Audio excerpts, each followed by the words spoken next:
प्रिय सज्जनों, धर्म प्रेमी बंधुओं, अगर परमात्मा है तो दिखाई क्यों नहीं देते? मिलते क्यों नहीं है परमात्मा? आज इस सत्संग के माध्यम से हम इसी धरती के सबसे बड़े भ्रम का निवारण करेंगे। सज्जनों, संसार के बहुत सारे लोगों का कहना है कि अगर परमात्मा है तो दिखाई क्यों नहीं दे रहे हैं। कुछ लोग कहते हैं कि हमने जिंदगी भर परमात्मा की विनती की, हाथ जोड़ा, पूजा की, आराधना की, मगर परमात्मा हमें मिले नहीं। परमात्मा ने हमें दर्शन नहीं दिया। हम सुबह उठते थे तो हाथ जोड़ते थे, बहुत हाथ जोड़ा, मगर परमात्मा नहीं मिले। इसका मतलब परमात्मा नहीं है। तो सज्जनों, ये संसार का एक व्यक्ति का नहीं, बहुत लोगों का ये प्रश्न है कि अगर परमात्मा है तो दिखाई क्यों नहीं दे रहे हैं। सज्जनों, आज हम इसी विषय में प्रकाश डालेंगे, इसी विषय को, इसी संशय को खत्म करेंगे कि आखिर परमात्मा दिखाई क्यों नहीं दे रहे हैं, क्या कारण है, कैसे दिखाई देंगे, दिखाई क्यों नहीं दे रहे हैं और उन्हें कैसे आप देख सकते हैं।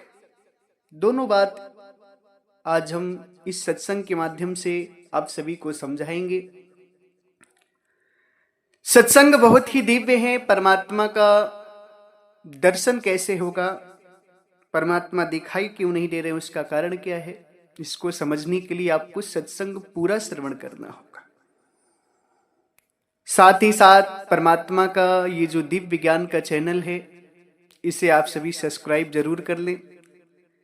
चैनल सब्सक्राइब करने से क्या होगा कि हमारा जो सत्संग है परमात्मा के दिव्य ज्ञान का, वो आप सभी के पास आने लगेगा और आप सभी परमात्मा के दिव्य ज्ञान को जानकर अपने जीवन का कल्याण कर पाएंगे। सज्जनों, इसी संदर्भ में 11 जून को होने वाले परमात्मा सदगुरु कबीर साहब के अमृत प्राकट्य महोत्सव के उपलक्ष्य में सदगुरु की सेवा में, सदगुरु की कृपा से भक्त श्री राकेश गुप्ता जी, जो ग्राम देवापुर, जिला प्रयागराज की धरती से हैं, इनके द्वारा हर माह इनकी कमाई का अंश सदगुरु के भंडारे में, संगत की सेवा में, आश्रम की सेवा में और खास करके प्राकट्य महोत्सव की सेवा में अर्पण हुआ है। खूब खूब आशीर्वाद। बहुत ही विचारक भक्त हैं, जीवों को जगाते और कहते हैं कि मेरे जीवन का उद्देश्य है सेवा करना, भजन करना और जीवों को जगाना, सत्य का प्रचार करना। बहुत ही सुंदर उन्होंने उद्देश्य बनाया है अपने जीवन का। उनका पूरा परिवार भक्तिमय है। उनके साथ उनके परम मित्र भक्त श्री हेमराज पटेल जी, जो सदगुरु के परम भक्त भी हैं, डॉक्टर हेमराज पटेल जी, ये भी ग्राम देवापुर, जिला प्रयागराज की धरती से हैं। इनके द्वारा भी सदगुरु के भंडारे में, प्राकट्य महोत्सव में बहुत सुंदर सेवा सहयोग आया है। खूब खूब आशीर्वाद। डॉक्टर हेमराज पटेल जी बहुत पुराने सदगुरु कबीर साहब के अनुयायी हैं और पूरा नीर छीर का निवेदन करके परमात्मा के इस दिव्य ज्ञान को समझ करके इस भक्ति में आए हैं और पूर्णता समर्पण है। खूब खूब आशीर्वाद है। सज्जनों, परमात्मा कण-कण में विद्यमान है, घट-घट वासी भी हैं, कण-कण वासी भी हैं। ऐसी कोई जगह, ऐसा कोई क्षेत्र, ऐसा कोई घट नहीं है जहां परमात्मा ना हो। हर जगह विद्यमान है परमात्मा। अब लोग कहते हैं कि जब परमात्मा कण-कण में विद्यमान है, घट-घट में व्यापक है, तो फिर दिखाई क्यों नहीं देते? आखिर दिखाई क्यों नहीं दे रहे? सदगुरु कबीर साहब इसी बात को अपनी वाणियों में कहते, कारण बताते हैं कि सब घट मेरा साया सूनी सेज न कोई, बलिहारी वही घाट की, जा घट पर गट होय। परमात्मा कहते हैं सब घट मेरा साई। सदगुरु कहते हैं कि साइयां यानी परमात्मा जो है ना सबके घट में। सुनी सेज न कोई, कोई भी सेज कोई भी घट सूना नहीं है जहां परमात्मा ना हो। खाली नहीं है कोई जगह कोई घट जहां परमात्मा ना हो। मगर अब सबसे बड़ी बात कहते हैं कि परमात्मा तो सबके घटों में है, मगर दिखाई क्यों नहीं देते? तो साहिब कहते बलिहारी वा घट की, जहां घट प्रकट हो। अब बलिहारी उस घट की है कि जिस घट में परमात्मा प्रकट है हो जाए, जिस घर में परमात्मा को जीव प्रकट कर ले। परमात्मा तो कड़कड़ में विद्यमान है। परमात्मा घटघटवासी भी हैं, कड़कड़वासी भी हैं, हर जगह विद्यमान है। मगर बलिहारी उस घट की है, महानता उस घट की है जो परमात्मा को प्रकट कर दे, जहां परमात्मा प्रकट हो जाए। सज्जनों, बलिहारी क्या है उस घट की? बलिहारी का मतलब ये नहीं होता है कि आपने सुबह उठा परमात्मा के लिए हाथ जोड़ लिया, परमात्मा का नाम ले लिया। ये बलिहारी नहीं होती। बलिहारी ये नहीं कि उनके लिए चारों धाम घूम आए, तीर्थ घूम आए, चारों धाम घूम आए, मंदिर चलेगी, ये बलिहारी नहीं है। अगर परमात्मा का दर्शन करना है तो आपको परमात्मा के विचार से चलना होगा। सज्जनों, मैं सारी बात बताऊंगा कि आखिर परमात्मा का दर्शन कैसे होगा। आप सत्संग को ध्यान से सुनते रहिए। परमात्मा सदगुरु कबीर साहब अपनी वाणी में कह रहे हैं कि पार ब्रह्म सुभर भरा, जाका वार न पार, खालिक बिन खाली नहीं, सुई जेता संसार। पार ब्रह्म का मतलब होता है ब्रह्म से परे। पार ब्रह्म परमात्मा सुभर भरा है, मानी बहुत सुंदर परमात्मा है, अद्भुत है, जिनका वार न पार, उनका कोई वार पार नहीं, यानी उनकी कोई सीमा नहीं, असीमित है परमात्मा, अपरंपार है। पार ब्रह्म सुभर भरा, जाका वार न पार, खालिक बिन खाली नहीं, सुई जेता संसार। खालिक यानी कि परमात्मा, खालिक परमात्मा को कहते हैं। परमात्मा के बिना सुई के नोक के बराबर भी जगह खाली नहीं है जहां परमात्मा ना हो। इस संसार में सुई के नोक के बराबर भी जगह खाली नहीं है जहां परमात्मा ना हो। हर जगह परमात्मा विद्यमान है। जैसे सदगुरु कबीर साहब कहते हैं कि साहब आप की साहबी सभी घट रही समाई, ज्यों मेहंदी के पात में लाली लखी न जाए। साहब की साहबी जो है, परमात्मा जो है, वो सब घट रहे समय, घटघटवासी है परमात्मा, सर्वव्यापक है परमात्मा। मगर किस तरीके से है? जैसे मेहंदी की पत्ती में लाली होती है। अब मेहंदी की पत्ती में लाली है, उसी तरह परमात्मा है। लाली तो है मगर दिखाई नहीं दे रहे हैं। अब मेहंदी की पत्ती में लाली तो जरूर होती है। अब आप कहें कि रोज उठ करके मेहंदी के पत्ते को हाथ जोड़े, सर झुकाए और उसकी पूजा करें। अब मेहंदी की पत्ती को लाली को निकालने के लिए, देखने के लिए आप चारों धाम घूम आए, तीर्थ कर आए, हर जगह चले जाएं, गंगा सागर चले जाएं, तो क्या मेहंदी की पत्ती की लाली थोड़ी निकल जाएगी? मेहंदी के पत्ते से लाली निकालने का एक तरीका है, एक युक्ति है। जब तक उस युक्ति को नहीं अपनाएंगे आप, तब तक मेहंदी की पत्ते से लाली निकलेगी नहीं। सेम इसी प्रकार से परमात्मा का भी सिस्टम है कि आप अगर सुबह उठते हैं और परमात्मा को सर झुकाते हैं, हाथ जोड़ते हैं और चारों धाम घूम आते हैं, जीवन में अपने गंगा सागर बड़े बड़े तीर्थ करके आ जाते हैं और सोचते हैं कि परमात्मा नहीं मिल रहे, तो इन चीजों से परमात्मा नहीं मिलेंगे सच। इन चीजों से परमात्मा मिल ही नहीं सकते, ये तो पाखंडवाद है। आपने पाखंड में परमात्मा को ढूंढा, जहां से परमात्मा मिलने थे वहां नहीं ढूंढा आपने कहा परमात्मा को ढूंढा? पाखंड में। जब तब तीर्थ व्रत पूजा ध्यान, ये सब पूजा, ये सब क्या है? ये सब पाखंड है सज्जनों। परमात्मा के ना दिखने का कारण, ना दिखाई देने का कारण, ना मिलने का कारण यही है कि जीव परमात्मा को प्रकृति में ढूंढ रहा है। जीव परमात्मा को पाखंड में ढूंढ रहा है। जीव परमात्मा को तीर्थ व्रत में ढूंढ रहा है। जीव परमात्मा को नाम जाप में ढूंढ रहा है। जीव परमात्मा को शरीर में ढूंढ रहा है। जीव परमात्मा को पिंड ब्रह्मांड में ढूंढ रहा है। और परमात्मा कहां है? परमात्मा कैसे मिलेंगे? पिंड ब्रह्मांड दो से न्यारा, जानेगा कोई जाननहारा। परमात्मा पिंड और ब्रह्मांड दोनों से न्यारे, इस बात को कोई जाननहारा जानेगा। परमात्मा का ना दिखाई देने का जो कारण है वो यही है कि संसार का जीव जहां से परमात्मा को पाना है वहां नहीं जा पा रहा है। वो तीर्थ में फंसा है, गंगा सागर में फंसा है, चारों धामों में फंसा है, नाना प्रकार की जप तप क्रियाओं में फंसा हुआ है, नाना प्रकार की मुद्राओं में, योग साधनाओं में फंसा हुआ है।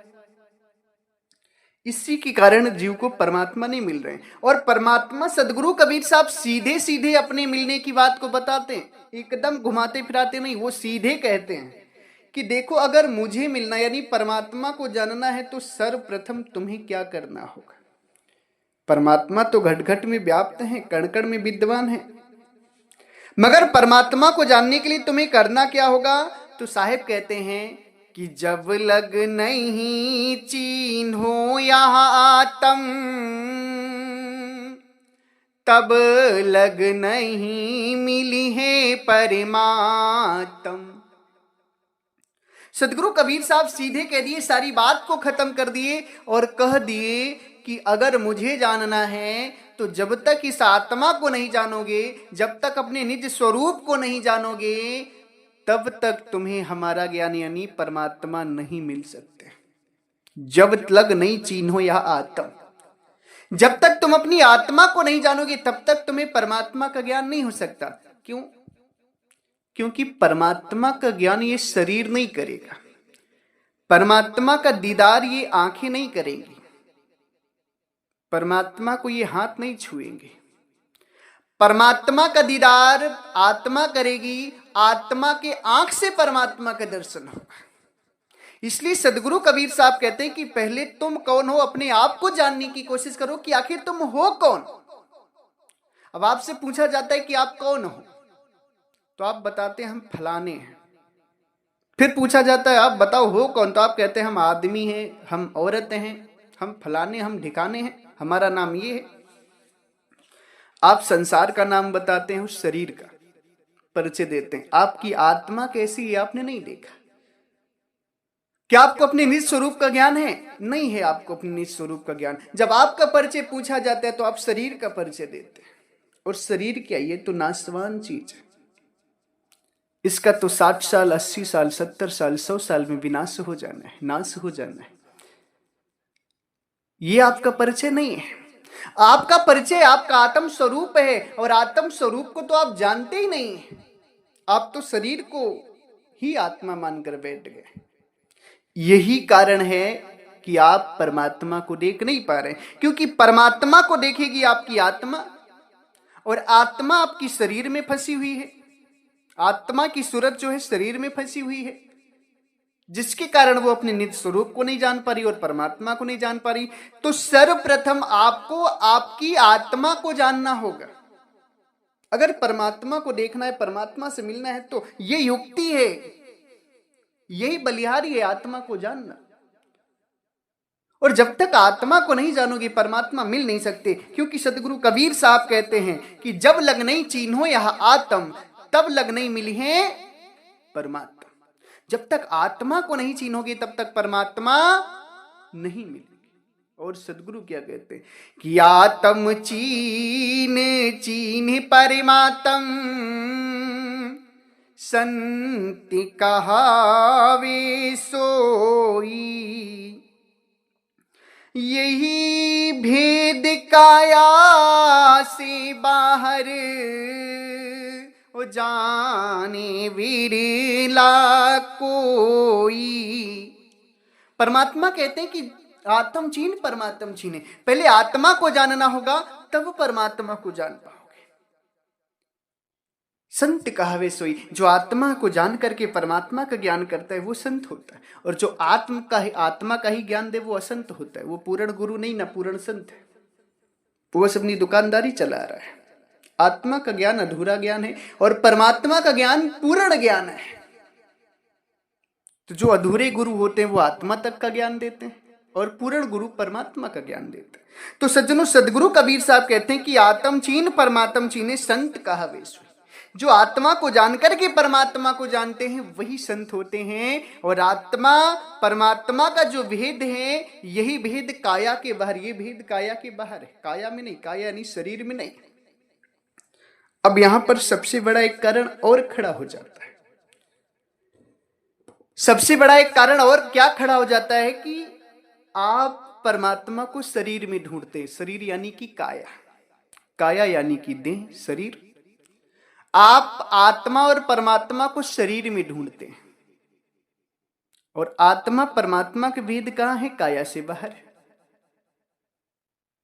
तो जब परमात्मा का भेद, आत्मा का भेद काया से बाहर है तो शरीर में ढूंढेंगे तो कैसे पाएंगे? तो कुछ लोग यहां पर कहते हैं कि सदगुरु कबीर साहब अपनी वाणी में कहते हैं कि मोको कहां ढूंढे रे बंदे, मैं तो तेरे पास में, मैं तो तेरे पास में बंदे, मैं तो तेरे पास में, मोको कहां ढूंढे रे बंदे, मैं तो तेरे पास में। लोग कहते हैं कि सदगुरु कबीर साहब कह रहे हैं कि मोको कहां ढूंढे बंदे, मैं तो तेरे पास में। तो साहब कह रहे हैं कि मेरे पास में है तो मैं अपने शरीर में ढूंढता हूं। तो सज्जनों, यहां पर परमात्मा की वाणी का विचार करना है कि मैं तो तेरे पास में। तेरे पास का मतलब क्या है? सदगुरु कहते हैं मैं तुम्हारे पास हूं, तो तुम कौन हो? तुम कौन हो? तो आप अपने आप को शरीर मान लेते हैं, यही सबसे बड़ी गलती करते हैं। आप अपने आप को मान लेते हैं शरीर, कि हम शरीर हैं और हमारे शरीर में परमात्मा है, और यही आप धोखा खा जाते हैं। जबकि आप शरीर नहीं हैं, आप शरीर नहीं है, आप आत्मा है। शरीर तो नाशवान है, नश्वर है, 5 तत्व का है, मिट्टी का, वो तो विनाश हो जाना, उसका खत्म हो जाएगा। आप शरीर नहीं हो, आप आत्मा हो। और परमात्मा शरीर की बात नहीं कह रहे, परमात्मा कह रहे मैं तो तेरे पास में, मैं तुम्हारे शरीर में हूं, शरीर में नहीं, तुम्हारी आत्मा में हूं। तो आत्मा को जानने की आवश्यकता है। सज्जनों, सदगुरु कबीर साहब का जो ज्ञान है वो सत्य है, और उन्हीं के ज्ञान से ही आप पूर्ण मुक्ति पा सकते हैं।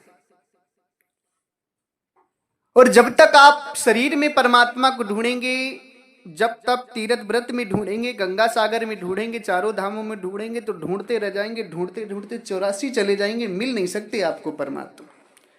अगर परमात्मा को पाना है तो कहीं जाने की आवश्यकता नहीं है, घट ही में परमात्मा है।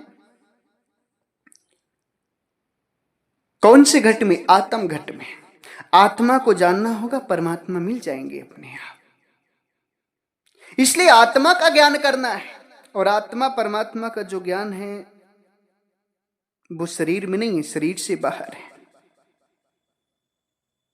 सदगुरु कबीर साहब कह रहे हैं आत्मा परमात्मा का ज्ञान करने के लिए कि सूरत उड़ानी गगन को, चरण विलंबी जाए, सुख पाया साहब मिले, आनंद उर न समाए। सूरत उड़ानी गगन को, चरण विलंबी जाए। सूरत यानी काया से बाहर निकालना है, तब चरण विलंबे जाए, परमात्मा का दीदार होगा। फिर क्या होगा? सुख पाया साहब मिले, आनंद पा गए तुम, सुख पा गए तुम, साहब मिल गए तुम्हें परमात्मा, आनंद और ना समाए, खुशी के मारे फूले नहीं समाओगे। सूरत का खेल है, सूरत आपकी शरीर में फंसी है, संसार में फंसी, इसीलिए अब परमात्मा से दूर है।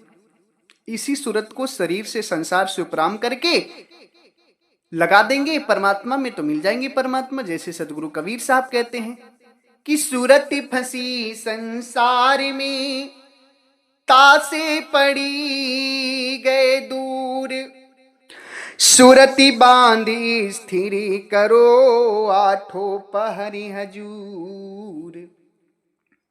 मैंने कई बार इस वाणी को बोला है, कई बार समझाया है कि सूरत संसार में शरीर में फंसी है, तभी तुम परमात्मा से दूर हो। अब इस सूरत को बांध करके स्थिर कर दोगे तो आठों पहर परमात्मा से मिल जाओगे, कोई दूरी ही नहीं परमात्मा से। सज्जनों, परमात्मा इस संसार में हैं, दिखाई भी देते हैं, मिलते भी हैं, बस आप उनको मिलने का तरीका नहीं जान पाते, जिसके कारण आप जीवन बर्बाद कर देते हैं और आपको लगता है कि परमात्मा नहीं। परमात्मा है, कण कण में विद्यमान है, घट घट में व्यापक है, बस आपके देखने का नजरिया गलत है और आपके खोजने का तरीका गलत है। आप अगर गंगा सागर में ढूंढेंगे, तीर्थ व्रत में ढूंढेंगे, कभी नहीं मिलेंगे। शरीर में देखेंगे, शरीर में खोजेंगे, जीवन भर नहीं मिलेंगे। संसार में जितना अधिक खोजेंगे उतना ही 84 के करीब जाते जाएंगे, आप परमात्मा के करीब नहीं जाएंगे। परमात्मा को जानना है तो उनके प्रति प्रेम, वैराग्य, विरह, सच्चे गुरु की शरण में जाइए, उनसे ज्ञान प्राप्त करिए और उस ज्ञान को प्राप्त करके तब आप आत्मा परमात्मा को जान सकते हैं। ऐसा नहीं है कि परमात्मा दिखाई नहीं देते हैं, परमात्मा मिलते नहीं, सबको मिलते हैं। अगर आप खोजी जिस दिन बन जाएंगे, जिस दिन आपके अंदर परमात्मा के प्रति प्रेम जग गया और विरह आपका पूर्ण हो गया, तो परमात्मा स्वयं मिलेंगे। जैसे हमारे संत श्री मदन दास जी महाराज को मिले थे परमात्मा। संत श्री मदन दास जी महाराज का प्रेम, विरह, वैराग्य इतना प्रबल था कि परमात्मा को स्वयं प्रकट होकर के मिलना पड़ा उनको। संत श्री मदन दास जी महाराज को परमात्मा प्रकट होकर मिले, संत श्री गरीबदास जी महाराज को परमात्मा प्रकट होकर के मिले, संत श्री धनी धर्मदास जी को परमात्मा सदगुरु कबीर साहब प्रकट होकर के मिले, नानक दास जी महाराज को मिले, बहुत से सदाफल देव जी महाराज को मिले, बहुत संतों को मिले हैं परमात्मा। तो आप विचार करें कि परमात्मा को जब आप पुकारेंगे या उस विधि को अपनाएंगे तो जरूर मिलेंगे परमात्मा आपको, यदि उनसे आप उतना प्रेम करेंगे। और आप प्रेम कर ही नहीं रहे हैं, खाली एक ठो औपचारिकता निभा रहे हैं, व्यवहारिकता निभा रहे हैं कि सुबह उठकर प्रणाम कर लिया, हाथ जोड़ लिया, गंगा सागर खो जाए, फलानी ठिकानी जगह खो जाए और सोच रहे हैं परमात्मा मिल जाए, कभी नहीं मिलेंगे। अब आपको डीएम बनना है, सोच कर लिया आपने कि डीएम हम बन रहे हैं, हमको डीएम बनना है। आप गए, स्कूल के बाहर गए, स्कूल के दर्शन किए, हाथ जोड़े चले आए, फिर गए स्कूल का दर्शन किए, हाथ जोड़े चले आए, पूरे देश घूमकर चले आए, और आप एग्जाम देवे नहीं किए, पढ़ाई करवे नहीं किए, और फिर सोचे कि डीएम हम बन जाए तो कैसे बनेंगे। और फिर जब आप डीएम नहीं बन पाए तो आप ये सोचेंगे कि ये डीएम का कोई पद होता ही नहीं है। ये गलत बात कहते हैं लोग कि डीएम कोई होता है। मैं तो खूब स्कूल के सामने हाथ जोड़ा हूं, पूरे देश को घूमा हूं, मगर मैं डीएम नहीं बन पाया, इसका मतलब डीएम नहीं होते हैं। तो आप सभी विचार करें कि डीएम की पढ़ाई करोगे तब ना डीएम बनोगे, उसका एग्जाम दोगे तब ना डीएम बनोगे। जैसे वकील बनना है, पुलिस बनना है, या जज बनना है, इंजीनियर बनना है, तो खाली स्कूल का या किताब का हाथ जोड़ लोगे, उसको पढ़ोगे नहीं, उसको समझोगे नहीं, उसको प्रैक्टिकल नहीं करोगे तो क्या बन जाओगे? कभी नहीं बनोगे। सेम इसी प्रकार से अगर परमात्मा को पाना है तो सुबह उठे, प्रणाम कर लिया, तीर्थ व्रत घूम कर चले आए, इससे अधिक शरीर में साधना कर ली, पिंड ब्रह्मांड की साधनाएं कर ली, कुछ देर नाम जाप कर लिया, परमात्मा परमात्मा परमात्मा, और फिर सोचे परमात्मा मिल जाए, तो इन चीजों से परमात्मा नहीं मिलते। परमात्मा को प्राप्त करने की और परमात्मा को जानने की जब तक सही विधि को आप नहीं जानेंगे ना, तो एक जन्म नहीं हजारों जन्म आप लगा देंगे, करोड़ों जन्म लगा देंगे आप तीर्थ व्रत में, नाम जाप में और शरीर की साधना में, आपको परमात्मा नहीं मिलेंगे। एक जन्म नहीं करोड़ों जन्म, कई युग लगा देंगे, फिर भी आपको परमात्मा नहीं मिलेंगे जब तक आप सही विधि को जानेंगे नहीं। जैसे साहिब कहें अपनी वाणी में ना कि वस्तु कहीं खोजत कहीं कहीं विद्या वे हाथ, कहीं कबीर तब पाइए भेदी लीजे साथ। वस्तु कहीं खोजत कहीं कहीं विद्या वे हाथ, कहीं कबीर तब पाइए भेदी लीजे साथ। वस्तु कहीं है, ढूंढ कहीं रहे हो, कैसे हाथ में आएगी? जैसे आपका 5 रुपए किसी अंधेले में गिर गया, 10 रुपए किसी अंधेले में गिर गया और आपने उसे ढूंढा, नहीं मिल रहा है, तो आपने सोचा कि कुछ दूर पर एक दीपक जल रहा है, बल्ब जल रहा है। बल्ब को आपने देखा तो आपने सोचा कि बल्ब के प्रकाश में देखेंगे तो मिल जाएगा। अब आप जहां पैसा गिरा है वहां से उठकर बल्ब का जहां प्रकाश है वहां जाकर खोजने लगे कि शायद उस प्रकाश में मिल जाए। तो आप कह रहे जिंदगी भर उस प्रकाश में खोजी जाकर, जहां आपका पैसा गिरा है वही मिलेगा, उसकी अतिरिक्त आप पूरे संसार में ढूंढ कर चले आएंगे, आपको पैसा नहीं मिलेगा। सदगुरु भी इसी बात को कहते हैं कि जहां वस्तु है वहां आप ढूंढेंगे तब मिलेगा आपको वस्तु। और वस्तु आपकी दिल्ली में, ढूंढ बंबई में रहे हैं, क्या मिल जाएगा आपको? बताइए। उसी प्रकार से आत्मा परमात्मा का ज्ञान काया से बाहर है और आप सभी ढूंढ काया के अंदर रहें, ढूंढ तीर्थ व्रत में रहें, ढूंढ मंत्र जाप में रहें, इसलिए मिल नहीं रहा है। और जब मिल नहीं रहा है तो आप सभी के अंदर क्या विचार उठ रहा है कि लगता है परमात्मा है ये नहीं है, होते तो मिलते नहीं। अरे अपने विवेक को जगाओ और जहां परमात्मा से मिलना है उस बात को, उस विधि को अपनाओ तो परमात्मा मिल जाएंगे। विधि अपना ही नहीं रहे हो, खाली हाथ जोड़ लिया, तीर्थ व्रत घूम लिए और नाम जप लिया, राम राम कर लिया, ओम नमः शिवाय कर लिया और सोच रहे परमात्मा मिल जाएंगे। अरे नाम जपने से तुम्हें भोजन नहीं मिल सकता, नाम जपने से तुम्हें पानी नहीं मिल सकता, तुम परमात्मा के लिए ढूंढ रहे हो। अभी तुम्हें प्यास लगी हो और एक जगह पलथी मारकर बैठ जाओ और कहो पानी पानी पानी पानी पानी पानी, तो क्या पानी मिल जाएगा?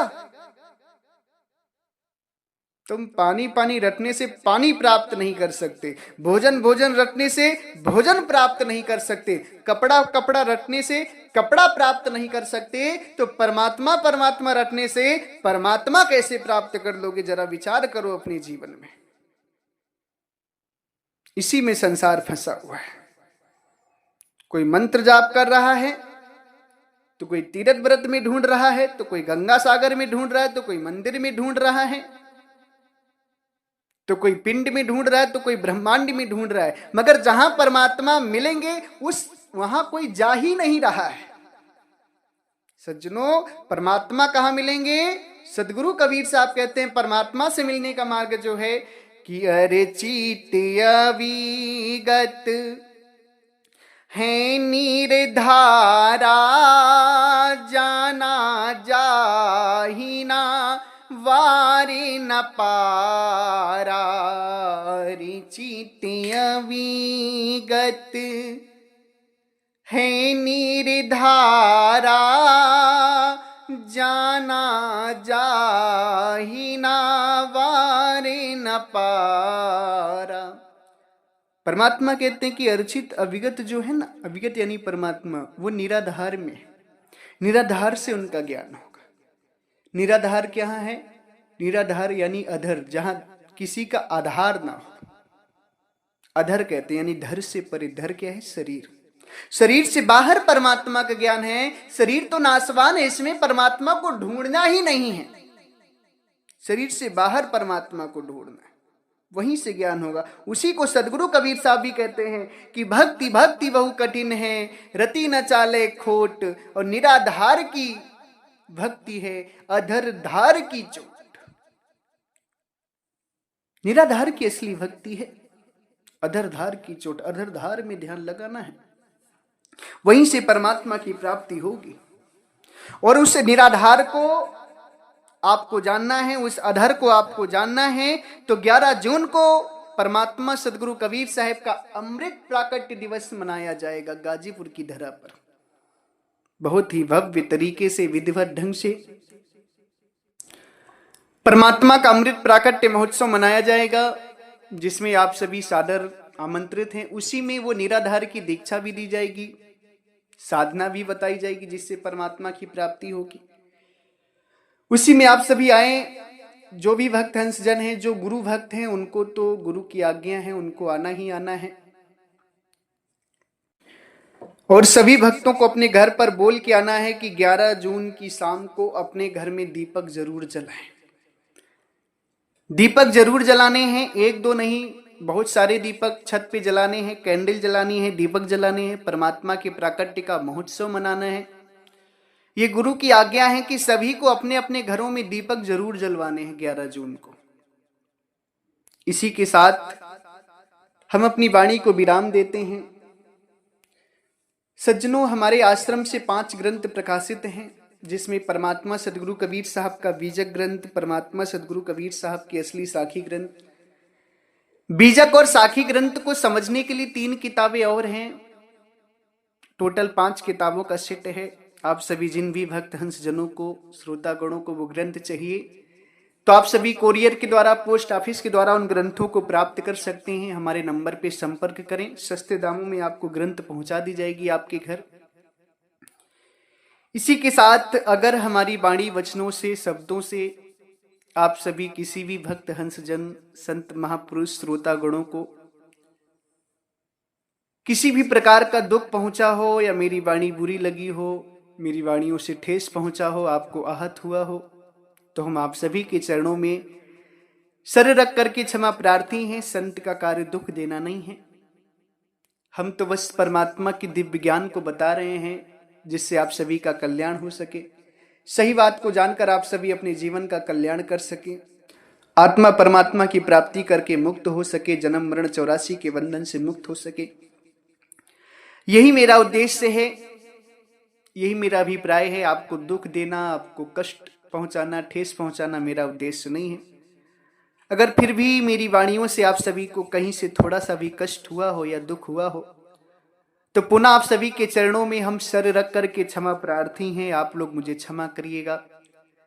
इसी के साथ एक बार प्रेम से बोलिए, सर्वव्यापक, सर्व पूजनीय परम पिता परमात्मा सदगुरु बंदी छोर कबीर साहेब को साहेब बंदगी साहेब